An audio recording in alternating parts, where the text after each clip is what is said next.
Welcome to your FAA Private Pilot Oral Exam Prep. I'll be your examiner today. This explainer is your zero-fluff, high-efficiency memory aid. We're skipping the distractions and focusing entirely on the exact FAA wording, the core numbers, and the precise regulations you absolutely need to know to pass your check ride.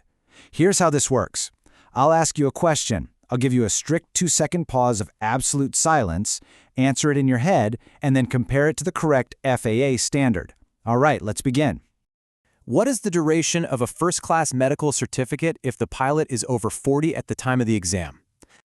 Valid for 6 calendar months, not just 6 months. 6 calendar months, precision absolutely matters in aviation.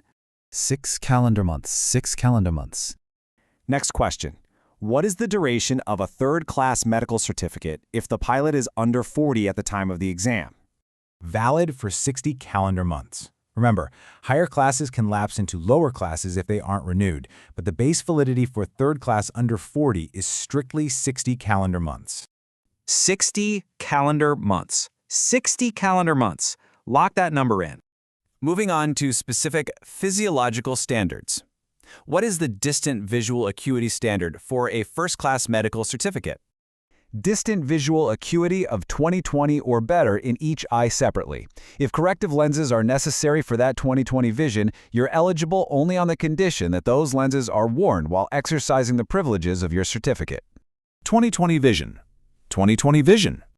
Always know your sources. This is directly from FAR Part 67.103. When I ask you where to find this standard on your check ride, you cite FAR 67.103.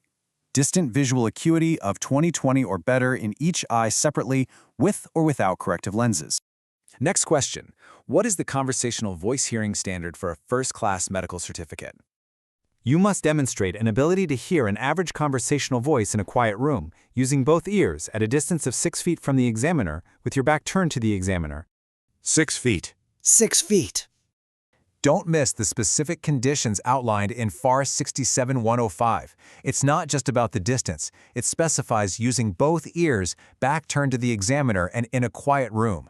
Know the full limitation. That's exactly what separates a prepared applicant from an unprepared one. Let's transition to medical condition exceptions. What authorization is used for a disqualifying condition that is static or non-progressive? Statement of demonstrated ability, also known as a SOTA. The crucial point here is understanding the difference between a special issuance and a SOTA. A special issuance is for a condition that's generally disqualifying but stable enough for a limited time. It expires. It requires ongoing medical oversight and monitoring. Now, a SOTA is completely different. A SOTA is for a permanent physical impairment that does not deteriorate over time, like monocular vision or an amputation. Because it's static and non-progressive, a SOTA does not expire.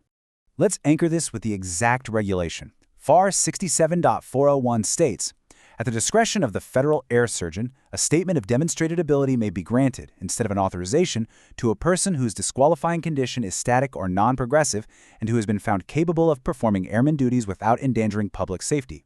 The defining feature you absolutely need to remember is that a SOTA does not expire. Final test question. Let's see how well you know your procedural timelines. How many days does an airman have to request reconsideration after an FAA medical denial? 30 days to request reconsideration. If you don't ask for reconsideration during that 30-day period, you're considered to have officially withdrawn your application for a medical certificate. 30 days, 30 days. The exact procedure is codified in FAR 67.409. You must apply in writing to the Federal Air Surgeon, Attention Manager, Aeromedical Certification Division, within 30 days after the date of the denial. Knowing this timeline isn't just trivia. It's a critical administrative boundary that protects your right to fly if you face a medical hurdle.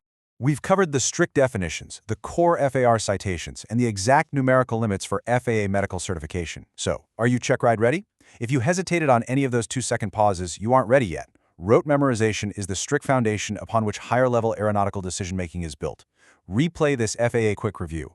Drill these study notes until the exact FAA wording is automatic and flawless. Until next time, keep your studies sharp and your answers precise.